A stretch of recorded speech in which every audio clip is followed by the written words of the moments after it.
नमस्कार विद्यार्थियों, मैं रोहितास यादव, सहायक आचार्य भूगोल, राजकीय महाविद्यालय रावतबाठा, बीए पार्ट फर्स्ट के सभी विद्यार्थियों का इस यूट्यूब चैनल पर स्वागत है। बीए पार्ट फर्स्ट में पेपर सेकंड मानव भूगोल का महत्वपूर्ण टॉपिक मानव भूगोल के मूल सिद्धांत fundamental principle of human geography के बारे में हम चर्चा कर रहे थे, जिसमें मानव भूगोल के मूलभूत सिद्धांत 3 हैं, जिसमें से अपने 2 सिद्धांत हो चुके थे। एक क्रियाशीलता का सिद्धांत या परिवर्तनशीलता का सिद्धांत के बारे में विस्तार में बता दिया था आपको, और दूसरा जो सिद्धांत था वो था पार्थिव एकता या अंतर संबंध का सिद्धांत, प्रिंसिपल ऑफ टेरेस्ट्रियल यूनिटी और इंटर रिलेशनशिप, जिसके बारे में भी आपको विस्तार से बता दिया था। आज मानव भूगोल का तीसरा और महत्वपूर्ण सिद्धांत है, वो है वातावरण समायोजन का सिद्धांत, प्रिंसिपल ऑफ एनवायरमेंटल एडजस्टमेंट। तो सबसे पहले हम आपको ये समझाने की कोशिश करेंगे कि वातावरण समायोजन क्या है। वातावरण समायोजन के बारे में हम देखेंगे। सबसे पहले आप अपनी पीपीटी स्टार्ट करते हैं।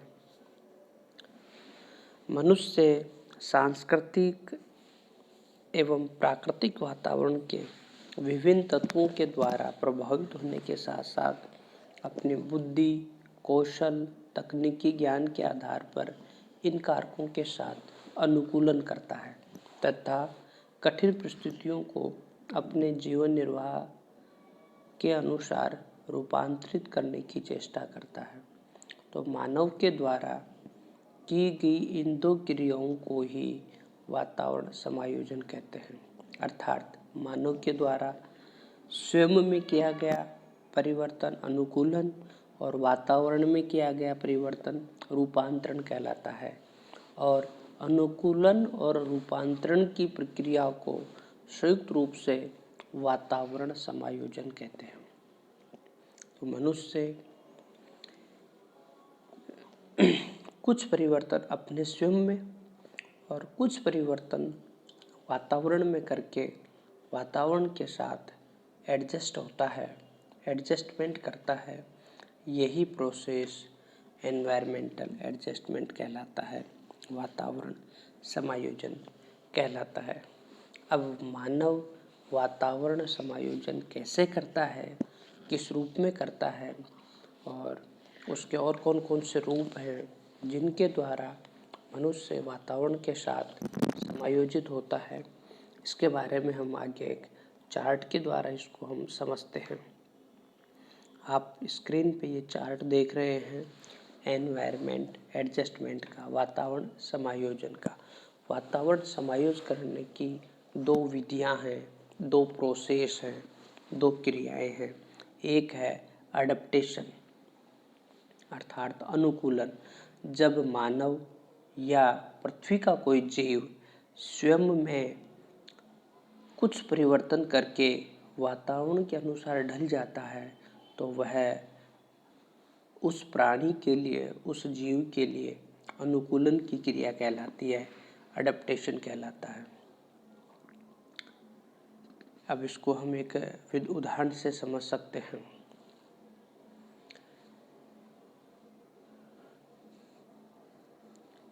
जैसे कोई शीत प्रदेश में रहने वाला व्यक्ति है, या फिर इसको इस तरह से हम देखें, गर्म प्रदेश में रहने वाला व्यक्ति यदि शीत प्रदेश में चला जाता है और उसको कुछ समय वहाँ व्यतीत करना है, तो वह मनुष्य ठंडे क्षेत्र से गर्म क्षेत्र में जाने के उपरांत कुछ परिवर्तन वो स्वयं अपने में करेगा। कुछ वो इस तरह का भोजन करेगा जो उसको गर्मी प्रदान करता है, उसकी ठंड सहन करने की इम्यूनिटी को बढ़ाते हैं। वह कहलाता है उसका आंतरिक अनुकूलन, इंटरनल अडेप्टेशन कहलाता है ये। और वो इसके साथ ही वो ठंडे वातावरण के अनुकूल होने के लिए कुछ वो गर्म कपड़े पहनेगा, ये कमरे के अंदर रहेगा। ये जो गर्म कपड़े पहनना या कमरे के अंदर रहना, ये सब जो है ये भी अनुकूलन की ही क्रिया है। इसको हम आउटर या एक्सटर्नल अडेप्टेशन के नाम से जानते हैं। तो वो अब अपने स्वयं में जो परिवर्तन कर रहा है वो कहलाता है अनुकूलन। इसी के साथ हम देखें, यदि मनुष्य वातावरण समायोजन के लिए स्वयं के साथ साथ वातावरण में कुछ परिवर्तन करता है तो वह कहलाता है वातावरण परिवर्तन, मॉडिफिकेशन कहलाता है। जैसे गर्म प्रदेश का व्यक्ति ठंडे प्रदेश में जाता है तो वो अपने जहाँ वो रहे निवास स्थान का टेम्परेचर यदि वो बढ़ा देता है किसी भी कारण से, हीटर लगा करके वहाँ के वातावरण का, अपने कमरे के वातावरण के टेम्परेचर को वो बढ़ा देता है, तो ये कहलाता है परिवर्तन, मॉडिफिकेशन। वातावरण का तापमान, ठंडे प्रदेश के वातावरण का टेम्परेचर तो 10 डिग्री या 10 डिग्री से नीचे है, लेकिन मनुष्य ने उस 10 डिग्री को 20 डिग्री या 25 डिग्री में हीटर के द्वारा तापमान को बढ़ा देता है, तो यह मॉडिफिकेशन या परिवर्तन कहलाता है। तो इसी तरह परिवर्तन के भी दो प्रकार हैं, एक प्राकृतिक परिवर्तन है और एक सांस्कृतिक परिवर्तन है। प्राकृतिक वातावरण में किया गया परिवर्तन प्राकृतिक परिवर्तन है, जैसे पहाड़ी ढालों पर सीढ़ीदार कृषि करना, मृदा को खाद डालकर उर्वरक बनाना, सिंचाई का विकास करना, सिंचाई के साधनों को करना, नहर के द्वारा सिंचाई करना, ड्रिप सिस्टम है, बूंद बूंद सिंचाई है। ये सब जो क्रियाएं हैं वो प्राकृतिक वातावरण परिवर्तन की श्रेणी में रखी जा सकती है।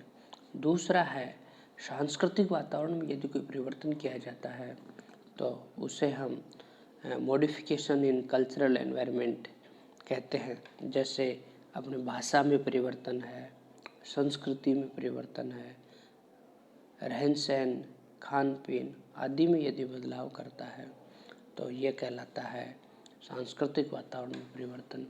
इस तरह से मनुष्य दो क्रियाएं करके, अनुकूलन की क्रिया और परिवर्तन की क्रिया करके वातावरण के साथ समायोजित होता है। ये वातावरण समायोजन कहलाता है। ये समायोजन की जो प्रक्रिया है वो पृथ्वी के विभिन्न जलवायु प्रदेशों में चलती रहती है। जैसे टुंड्रा प्रदेश के निवासी कठोर शीत जलवायु से समायोजन करने हेतु शिकार करना, बर्फ के मकान बनाना, सील मछली की चर्बी को जलाकर अपने मकानों को गर्म करना आदि क्रियाएं करते हैं। वहाँ कृषि हेतु धरातल का अभाव रहता है, वर्ष भर शीत जलवायु रहती है, अतः वहाँ के निवासी अपने आप को वातावरण के अनुसार समायोजित कर लेते हैं। इसी प्रकार शुष्क व आर्द्र क्षेत्रों में रहने वाले लोग प्रादेशिक जलवायु के आधार पर अपने आप को समायोजित कर लेते हैं। मनुष्य द्वारा प्राकृतिक और सांस्कृतिक वातावरण में परिवर्तन अपनी विभिन्न आवश्यकताओं की पूर्ति करने के लिए अपनी शक्तियों और रुचियों के अनुसार करता है। मनुष्य अनुपजाऊ भूमि में खाद डालकर अपने ज्ञान के आधार पर उसको उपजाऊ बना लेता है। धरातल के विभिन्न भागों में निवास करने वाले मनुष्य अपनी रुचियों एवं शक्तियों के आधार पर अपनी आवश्यकताओं की पूर्ति करने एवं अपने आप को वातावरण के अनुसार डालने की प्रक्रिया वातावरण समायोजन ही है।